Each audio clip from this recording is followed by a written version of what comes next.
ለመሆኑ ምንድነው የምትሰራው? መኪና ማጠብ ነው የምሰራው። መኪና ማጠብ? ሰላም እንዴት ናችሁ? እግዚአብሔር ይስጥልን አባት። እግዚአብሔር ይስጥልኝ አለች አይደል እንዴ? እንዴ መጣህ እንዴ? ፍቅረኛ ያልኳችሁ እኮ እሱን ነው። ና ቁጭ በል። እሺ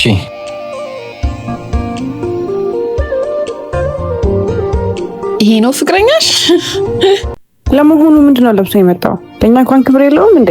የኛን ፍቅረኞች መቼም ታውቂያቸዋለሽ። ያላቸው መኪና፣ የሚለብሱት ልብስ፣ ጫማ፣ የሚሰሩት ስራስ ብትይ። ለመሆኑ ምንድነው የምትሰራው? መኪና ማጠብ ነው የምሰራው። መኪና ማጠብ? አንቺ ግን ምን አድርጎሽ ነው? መቼም በጤናሽ ከሱ ጋር አትሆኝም። ዝም በሉ። አፍ ሲከፈት ጭንቅላት ይለካል። እሺ ምን ነው የሚያንጫጫችሁ? መቼስ ፍቅር ሳይኖር እንደናንተ ለገንዘብ ብዬ ክብሬን ዝቅ አላደርግም። እንዴ ጭራሽ እኛን እየተናገርሽ ነው? እንደውም ከዚህ በኋላ አይናችሁ ማየት አልፈልግም። እሺ ኧረ ነው ነይ አንቺ ተነሽ እንሂድ። ነይ ተነሺ።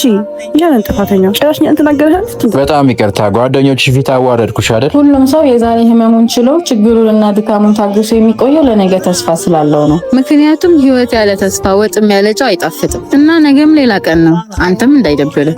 ሁሌም ከጎኔ ሆነሽ ስለምታግዢ በጣም አመሰግናለሁ። እሺ ምን እንጠቀም?